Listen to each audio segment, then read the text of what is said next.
5 मरतबा, 6 मरतबा, यानी 5 साल में 5 मरतबा भी आपने आबिदुर रहमान साहब को नहीं देखा। क्यों नहीं देखा? क्योंकि आबिदुर रहमान साहब समझते थे कि कोई विकल्प नहीं है।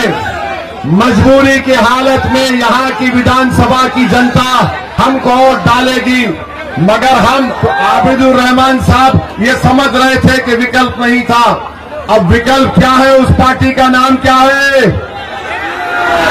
विकल्प का नाम मजलिस-ए-इत्तेहादुल मुस्लिमीन है। अब मजलिस आई है, यहां से मंजूर आलम साहब एक ताकतवर उम्मीदवार है। हम आपसे वादा कर रहे हैं, अगर आप मंजूर आलम साहब को कामयाब करते हैं इंशाअल्लाह, और मंजूर आलम साहब खातिर खा काम नहीं करेंगे, अगर वो काम नहीं करेंगे तो वैसी दोबारा इस विधानसभा को नहीं आएगा वोट मांगने के लिए। तो आबिदुर रहमान साहब को आपने 10 साल मौका दिया, अब 5 साल के लिए आप ओवैसी की बात का यकीन करके सीमांचल को अररिया के विकास के लिए, इंसाफ के लिए आपको पतंग छाप को वोट देना है। मेरे भाई, यहाँ पर पुल बनना है, रोड बनना है, स्कूल का इंतजाम होना है, किसानों के खरीदी का सेंटर इंशाअल्लाह यहाँ पर हम कायम करवाएंगे अररिया और किशनगंज में। बीजेपी जेडीयू तो सीमांचल की जनता को घुसपैठिया कहती है, तो हम घुसपैठियों का जवाब देंगे। एक कांग्रेस के नेता हैं जो हमारे बारे में बहुत कुछ आजकल बोल रहे हैं, उनको बेचारों को घर में मोहब्बत नहीं मिल रही तो हमसे मोहब्बत कर रहे हैं। उन्होंने कहा कि ओवैसी मेरे अंगना में तुम्हारा क्या काम है? तुम्हारे बाप का अंगना है सीमांचल? अरे सुन, जब हमारे और सबके अब्बा बाबा आदम जब जन्नत से दुनिया में कदम रखे तो वो भारत में कदम रखे, ये हमारे अब्बा की सरजमीन है। हमारे अंगना में, अरे मेरा अंगना है सीमांचल, मैं जब तक जिंदा रहूंगा जय सीमांचल का नारा लगाऊंगा। और फिर बोलते हैं कि इसमें ये बहरूपिया है। अच्छा, मैं बहरूपिया हूं, इसका कोई जमीन नहीं है, पगार नहीं है, कोई जात नहीं है। एक बात याद रखो, मेरा नाम मेरे बुजुर्गों ने असदुद्दीन रखा। असदुद्दीन के माने क्या होते? अल्लाह के दीन का शेर।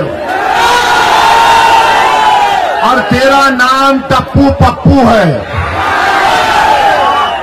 और फिर तू नहीं जानता कि असद हैदर कर्रार की निस्बत से भी है, तो बहरूपिया तो असद नहीं हो सकता। मैं अपनी आवाज उठाता हूं, और फिर जहां इनका सवाल के जमीन और पगार नहीं है, अरे तेरे को जमीन और पगार मुझसे पूछने वाले, ये पूरा सीमांचल मेरा है, बता तेरा क्या है? ये पूरा सीमांचल मेरा है। 8 साल के बच्चे से लेकर 80 साल का बूढ़ा, हमारी माँ और बहनें मुझे देखकर बोलती है पतंग छाप जिंदाबाद, पतंग छाप जिंदाबाद। और ये साहब मुझसे पूछते हैं मेरी जात क्या है? मेरी जात मेरा दीन है। सुन, मेरी जात मेरा दीन है, मेरी शनाख्त भारतीय है। अब बोल तू क्या जवाब देगा? याद रख, मेरी जबान का मुकाबला तुम क्या तुम्हारे पार्टी का लीडर भी नहीं कर सकता। आप हमसे सवाल कर रहे हैं, हम यहां पर क्यों आए? यहां पर सीमांचल में इंसाफ के लिए आए। और जो लोग मजलिस-ए-इत्तेहादुल मुस्लिमीन पर तनकीद करते हैं, मेरे अजीज दोस्तों और बुजुर्गों, मैं आपसे अपील कर रहा हूं कि बदलाव लाना पड़ेगा, बदलाव लाना पड़ेगा। और आप जानते हैं यहां के बीजेपी के एमपी ने भी क्या कहा था सीमांचल के बारे में। सीमांचल में रहना है तो ये करना पड़ेगा। सुनो बीजेपी के सांसद साहब, अपने घर में बैठकर बोलना, सीमांचल की जनता चाहे हिंदू मुसलमान दलित हो, गयूर जनता है, वो तुम्हारे इन दिल फरेब बातों को यकीन करने वाली नहीं है। और वो डरने और डराने का वक्त चले गया। मैं बताता हूं, यहां पर बीजेपी को आपने देख लिया, जेडीयू को देख लिया, अब आपके सामने मंजलिस है। गठबंधन से हम कहना चाहते हैं कि बताओ आपने 17% अल्पसंख्यक समाज से क्या इंसाफ किया? 17% अल्पसंख्यक समाज से क्या इंसाफ किया? कुछ नहीं किया। जो 14% यादव हैं उनको 36% टिकट दिया। जो हमको गाली देते हैं, जो हमको बहरूपिया और हमारी जात पूछते हैं, अरे 1960 से 2020 तक जितने बिहार में विधानसभा के चुनाव हुए, तुमको मालूम कितने मुसलमान विधायक हुए? सिर्फ 8%। 1960 से 2020 तक तो जो हमसे हमारी जात पूछ रहे हैं, बताओ तुमने कितनों को कामयाब किया? अगर बैकवर्ड क्लास को लेंगे तो उनके करीब 40% कामयाब हुए। अगर फॉरवर्ड क्लास को लेंगे तो उनके करीब 40% के कामयाब हुए। आज आप मंजलिस पर उंगली उठाते हैं।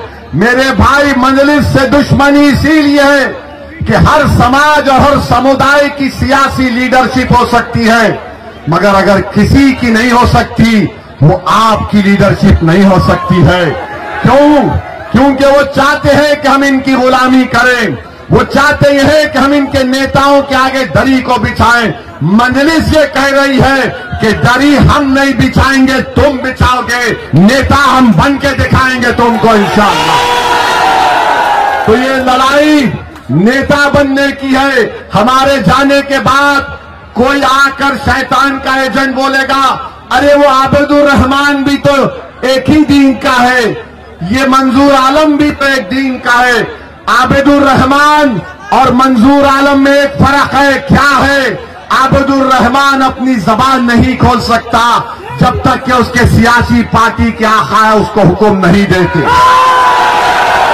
आबिदुर रहमान की जबान है, मगर उनको गूंगा बनाकर रख दिया गया है।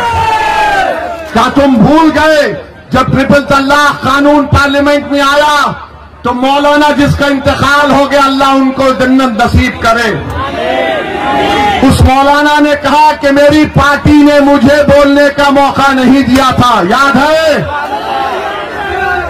ये मंजूर आलम होगा तो इनको इस शर्त पर टिकट दे रहे। आपके दरमियान में खड़े होकर बोल रहा हूं, जब ये पटना जाएंगे तो पटना में बैठे हुए तमाम लोग जो गूंगे अंधे बहरे हो चुके हैं, उनको बताएंगे अरारिया के इंसाफ और यहां की तकालीफ को। मैं इसकी गारंटी ले रहा हूं। आप 11 तारीख को पतन छाप को वोट देंगे, आप अपने इत्तेहाद को मजबूत करेंगे, आप सीमांचल की इंसाफ में मजलिस को कामयाब करेंगे, आप सीमांचल से इंसाफ कराएंगे, आप सीमांचल के नौजवानों को अच्छा मुस्तकबिल दिलाएंगे, आप बच्चियों के तालीम का इंतजाम कराएंगे, आप पुल को तामीर करवाएंगे, आप ताटबंद का काम करवाएंगे। तो मंजूर आलम को 11 तारीख को पतन छाप पर बटन दबाना पड़ेगा। जब सुबह में जाएंगे 11 तारीख को तो कलवे की उंगली उठाना और पतन छाप दिखकर बटन दबाना। बिस्मिल्लाहिर्रहमानिर्रहीम। अल्लाह कामयाब और कामरान करेगा। तो नारा लगाइए, सीमांचल जिंदाबाद, सीमांचल जिंदाबाद, शेरशाहवादी जिंदाबाद, सुरजापुरी जिंदाबाद, खुलैया जिंदाबाद, हमारा इत्तेहाद जिंदाबाद।